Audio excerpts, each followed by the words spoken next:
All right, let's jump right in. If you're a gardener, you know this feeling. I mean, you pour weeks of love and care into your plants, only to walk out one morning and find total devastation.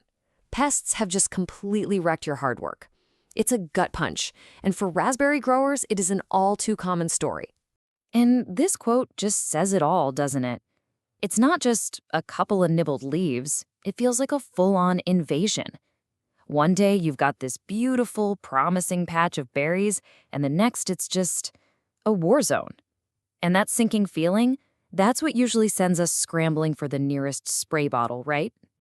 And here they are. These are the actual culprits from that story. Just look at that damage. Japanese beetles have skeletonized these raspberry leaves, leaving nothing behind but the veins. It's a classic crime scene. But here's the thing. Blaming the bugs is really only seeing half the picture. And this gets to the absolute heart of the matter.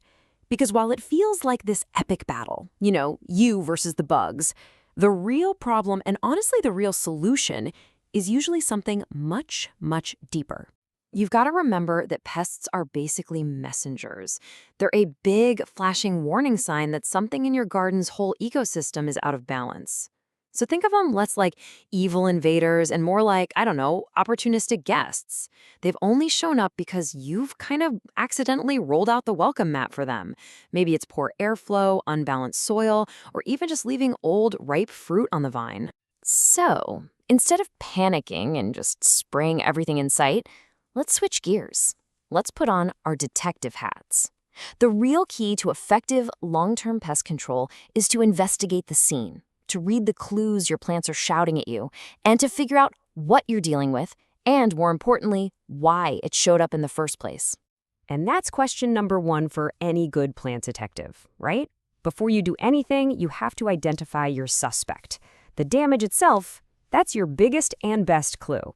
Think of this chart as your detective's field guide. It's pretty straightforward. You just match the symptom you're seeing in your patch, like, say, those chewed-up leaves or the wilting cane tips, to the list of likely suspects. The damage itself practically tells you who to go looking for. But, okay, what if the damage is, well, a little less obvious? This is where a lot of people get tripped up. Is it a pest or is it a disease? Well, here's the trick. Pests are messy. They leave physical evidence behind, bite marks, the actual bugs, or that gross sticky honeydew that aphids leave. Diseases, on the other hand, usually show up as changes in the plant itself, like that white powdery stuff from mildew or a widespread wilting with no visible culprit in sight. And here's what that difference looks like right on the plant. On the one side, you see that direct damage from a bug. On the other, that's a classic sign of disease. Knowing which one you're dealing with is the absolute most critical first step, because the way you treat them is completely different. Okay, so you've identified your problem. It's time to act. But we're not just going to fight the pest. No, we're going to build a stronger, more resilient plant. Here are 5 core tactics to do exactly that. And we're focusing on organic methods that work with nature, not against it. This 5-step plan is great because it starts with the easiest, least invasive stuff first. Number 1, just observe, just watch. Then, number 2, you get physical. Hand pick those beetles into a bucket of soapy water or prune off the infested tips. Third, use barriers, like putting fine netting or row covers over your plants. Fourth, and this is a fun one, you call in the good guys. Plant flowers that attract predators like ladybugs. And only then, as a last resort, do you move to number 5, using organic sprays and using them smartly. Now, when we say spraying, we don't mean just blasting everything. It's all about precision. Insecticidal soap, for example, is perfect for soft-bodied pests like aphids, but it's not going to do a thing to a hard-shelled beetle. BT is this amazing bacteria that only targets specific caterpillars, so it leaves your funly bees and ladybugs totally alone. And diatomaceous earth? That's for crawling insects down at the soil level. Every tool has a very specific job. And this quote just nails the whole philosophy. It's not about declaring all-out war on your garden. It's about being a better observer and a smarter manager. I mean, noticing a couple of aphids and dealing with them early, that's so much easier than tackling a massive infestation a week later. And that leads us to an even bigger, more powerful idea. What if you could design a garden that pretty much defends itself? Instead of always reacting to problems, you can get proactive and create an environment where pests just don't want to hang out in the first place.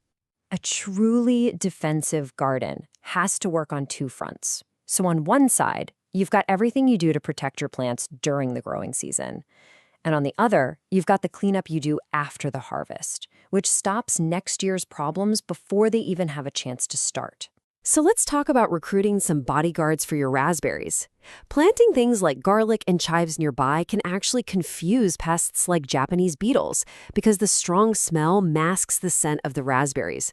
Marigolds aren't just pretty, they release compounds into the soil that fight off nasty pests down there. And flowers like yarrow and dill, they're basically a buffet for ladybugs and lacewings who will happily move in and eat all your aphids for you. And seriously, do not underestimate the power of a good fall cleanup. Every single infested cane you prune and destroy, every fallen berry you pick up, that's one less cozy home for pests and diseases to hide out in all winter. This isn't just about being tidy. You're actively setting your garden's security system for the long, cold months ahead. So, as we start to wrap this up, let's just zoom out for a second, from all the practical tips to the philosophy that holds them all together. This is really about shifting your whole mindset, from being a fighter to being a caretaker. And it all comes down to this idea of stewardship. It's this understanding that you're not just growing raspberries, you are managing a whole complex system of soil and water and insects and fungi and plants.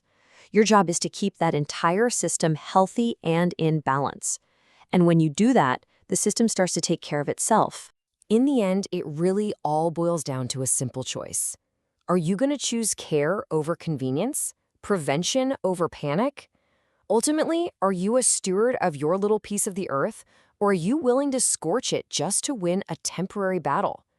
The pests are always going to come, but a resilient garden and a resilient gardener is built to handle them.